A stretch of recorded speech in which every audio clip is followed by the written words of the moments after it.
This is my Nissan Micra.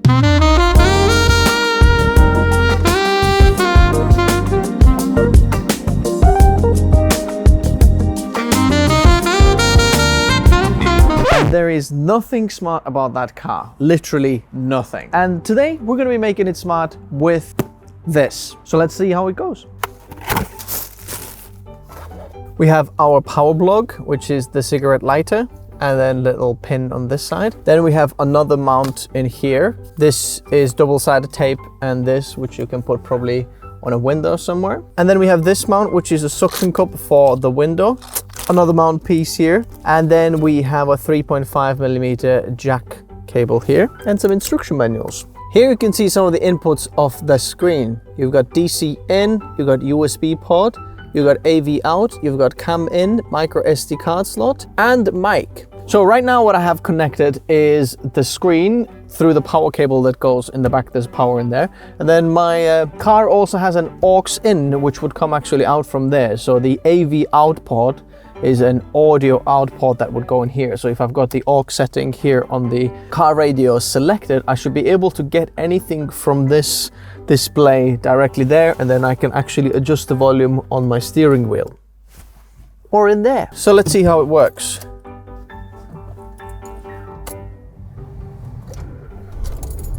Ooh, as you can see, there is stuff going on. Look at that. So let's set that thing up then.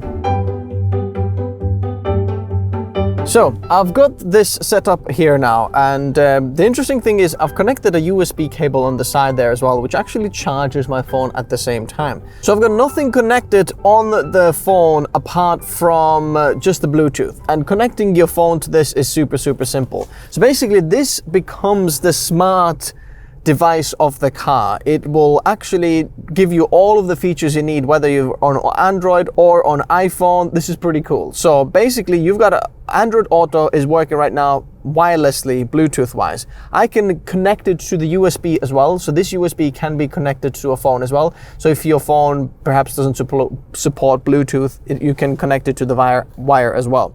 And this is pretty cool. Now, because of the aux is connected to this in there, as you can see, if I'm turning on the volume here, as you can see, I've got just one of my videos playing in there.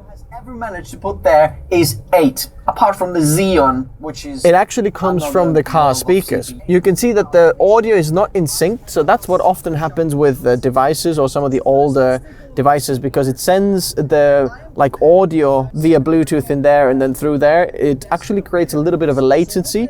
So if you want to see something directly from here, it's not going to be synced compared to the video. If you play music, it doesn't matter, because for you can't really see when it's playing there, but there is a little bit of a delay, just so you know. And when you are on the Android Auto, there is loads of different things available what you can do there. Obviously, you go to your apps, you've got all your apps there, what you want to do or what you want to adjust there. On my phone, I can see everything there. It's absolutely amazing.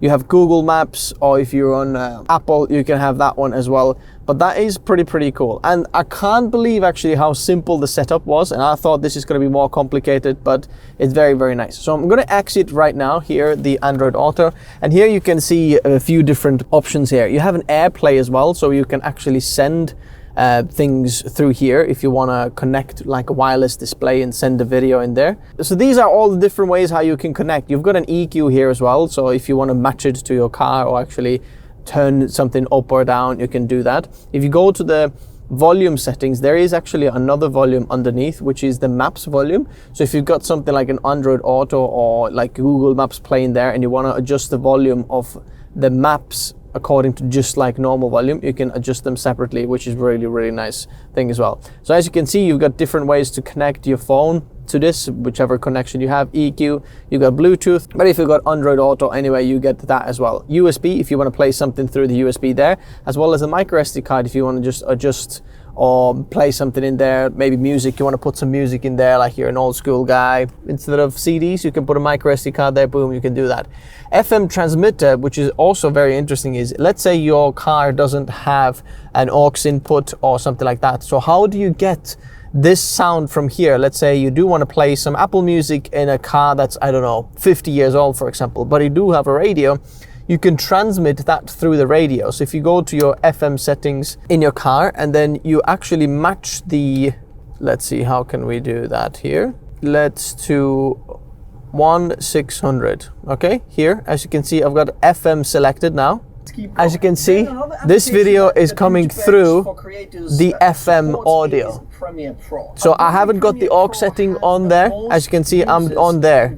And if I go to aux, it's there as well. But you can actually transfer all the audio through FM as well if you wanted to use that function, or turn it off, as you can see here. Here you have some other settings on the device, whether you're right-hand drive or left-hand drive, you can put that one in, and all sorts of other settings, what you can do there. I think you can connect their video camera to here as well, because there was a video input in there. So if you have a reversing camera, you can actually see something on here as well. So add a reversing camera in the back there, and then look, if you go to settings, you can see here, video walking, park line, parking sets, rear camera mirror, and things like that. So you can actually see where you're parking if you wanted to do that, which is pretty interesting as well. So you can actually adjust some of the background through there if you wanted to.